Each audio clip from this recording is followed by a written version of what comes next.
Bien-aimé, si tu es en attente d'une direction de Dieu, d'une orientation de Dieu, écoute cela jusqu'à la fin. C'est souvent lorsque tu es en attente que Dieu te parle, que Dieu t'oriente, que Dieu t'aligne par rapport à ta destinée, à un projet, peu importe. Toi-même, tu commences à te préparer et émotionnellement, tu commences à commencer à te préparer. Si Dieu me demande à faire 40 jours de jeûne, s'il me demande voilà, de faire des offrandes, je suis prêt. Toi-même, tu commences à imaginer la somme voilà, qui va te demander, comment dire, l'offrande qui dérange. Tu te prépares. Ou bien tu te dis, ah, s'il me demande de sortir de ma zone, d'aller parler à telle personne que je ne veux pas.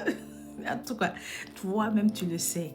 Et c'est là où tu t'attends à ce que Dieu te demande quelque chose de compliqué. Et puis tu vas venir entendre la voix du Saint-Esprit qui te demande quelque chose que est tellement simple que toi-même tu te poses des questions. Et c'est là où tu te demandes, est-ce que ça, c'est pas l'autre type là? Est-ce que c'est pas le diable qui est en train de vouloir jouer dans ma tête? Et là, tu demandes, Seigneur, confirmation, reconfirmation, pour être sûr que vraiment l'orientation vient de lui. Mais ce n'est pas toutefois que quand Dieu nous donne une orientation qui c'est compliqué. Ça peut être compliqué, je ne dis pas le contraire. Ça peut être difficile, ça peut nous challenger. Mais ce n'est pas toutes les fois. Il y a des fois où l'orientation de Dieu, il y a des fois que ce que Dieu nous demande de faire est tellement simple. Hein? Parce que voilà, la parole nous dit, il parle tantôt d'une manière, tantôt d'une autre. N'essayons pas de catégoriser Dieu pour dire, il faut que ça me demande, ça me coûte cher, ça me coûte quelque chose. Là, je sais que c'est vraiment Dieu qui est en train de m'aligner, qui est en train de m'accompagner dans ce projet. Je vais te raconter l'histoire de Naaman dans la parole de Dieu et j'espère vraiment que ce passage va t'aider à comprendre ce que je suis en train de te dire. Donc, Naaman était un chef des armées syriens. Il a aidé à délivrer en fait la Syrie. Ils ont remporté la victoire et on dit qu'il était considéré du roi et du tout voilà, de la Syrie. Donc, imaginez un peu quand Naaman revenait de la guerre, les femmes dansaient. Notre Naaman est là, notre Naaman est là. Et puis voilà, c'était la joie parce que c'était un grand guerrier. Il était fort, vaillant, tout ça. Mais Naaman avait un problème, il était lépreux. Et lorsqu'il avait une petite servante chez lui, là, une Israélite qui s'approche de sa femme, la femme de Naaman, pour dire, ah tata, chez nous en Israël, si tonton part là-bas, il va être guéri. On a des prophètes qui peuvent faire ça. Hein? Nous, on sert un Dieu puissant. Donc, la petite, elle dit ça. La femme aussi glisse ça dans la chambre à Naaman. Et puis, Naaman se lève et part voir le roi.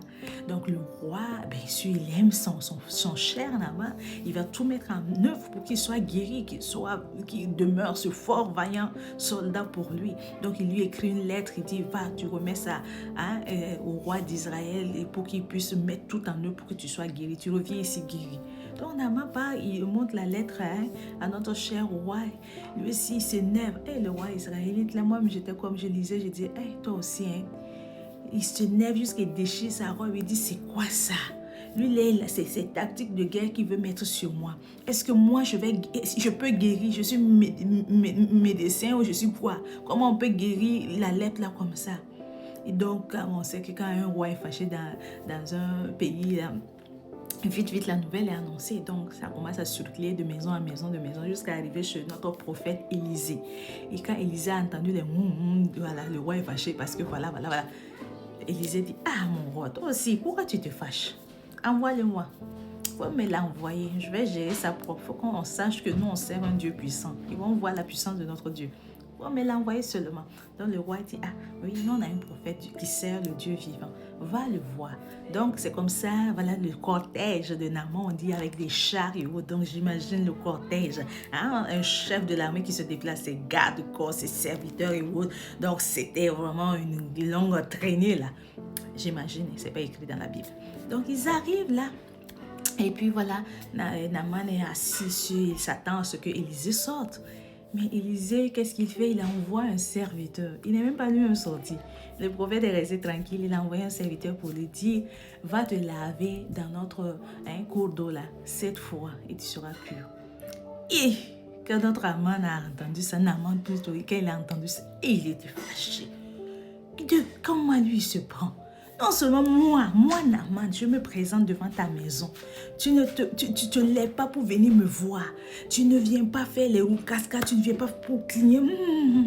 Le Seigneur m'a dit, tu ne fais pas tout ça. Tu m'envoies un serviteur. Et qu'est-ce qui vient me dire d'aller me laver? Moi, je t'ai dit que je ne me lave pas. Moi, je t'ai dit que je sens mauvais. Moi, je t'ai dit que chez nous en Syrie, là-bas, il n'y a pas d'eau. Toi, tu as vu tout le chemin que moi j'ai traversé. C'est pour me dire de me laver. Il n'est même pas sorti pour jeter de l'eau comme ça sur moi. Il n'a même pas fait des gestes bizarres. En tout cas, c'est ce qu'il a dit. Ça au moins c'est écrit. C'est vrai que j'ai ajouté mon grain de sel, mais il a dit ça. Il était fâché, il retournait en Syrie. Et moi-même dans ma pensée, je me suis dit, hé, ça c'est la guerre comme ça. Il va repartir, vu que le roi l'aime, il va aller monter le roi contre l'Israël et puis ils vont descendre détruire. Mais quand il était en route, ses serviteurs s'approchent pour lui dire, hé, roi, quand on venait ici, nous, on était prêts à tout. S'il te demandait de faire quelque chose de compliqué, tuer 100 bœufs, tuer 50 moutons, faire des trucs, tu n'allais pas le faire. Il t'a demandé quelque chose de simple. Qu'est-ce que ça coûte? C'est là, Naaman dit, tiens, c'est vrai ça. Alors s'il me demandait même peut-être l'homme même. Bon, on touche du bois.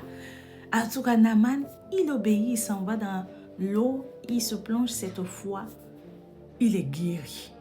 Et gloire à Dieu. Il revient, il veut remercier dignement. Je vais m'arrêter là pour l'histoire. Je vais faire une autre vidéo pour la suite. Parce que la suite, là, ça là seulement, je dois faire une vidéo là-dessus. Hein, ceux qui ont l'œil long, comme on le dit là, je dois faire une vidéo là-dessus. Donc, ce passage, ce court passage là que tu trouveras dans 2 Rois chapitre 5, je t'encourage vraiment à relire, à revisiter cette histoire, à laisser le Saint-Esprit te parler au travers. Surtout lorsque tu es en attente d'une orientation de Dieu, relis ça et inspire-toi afin de pouvoir obéir lorsque le moment sera venu. Parce que souvent, tu t'attends tellement à voir des choses compliquées que Dieu te demande les choses qui t'étirent, que tu passes à côté des choses que Dieu veut accomplir pour toi. Ce n'est pas toutes les fois que Dieu nous demande de faire des choses compliquées, des choses difficiles. Ce qu'il te demande, c'est l'obéissance. Et je le répète, sa parole nous l'enseigne. L'obéissance vaut mieux que les sacrifices. Tu as beau peut-être que Dieu te demande juste de saluer ta voisine à côté pour voir ta situation changer. Mais toi, tu es toujours là dans les 40 jours de jeûne, dans les 50 jours, Seigneur, ma situation doit changer. Quand tu entends la voix de l'Esprit qui te dit, sors pour aider ta voisine, sors pour dire bonjour à ta voisine, tu refuses, tu dis c'est la distraction, ça là c'est la chair, ça là c'est de quoi? Non, tu agis au travers de la chair. L'Esprit de Dieu est dans un corps.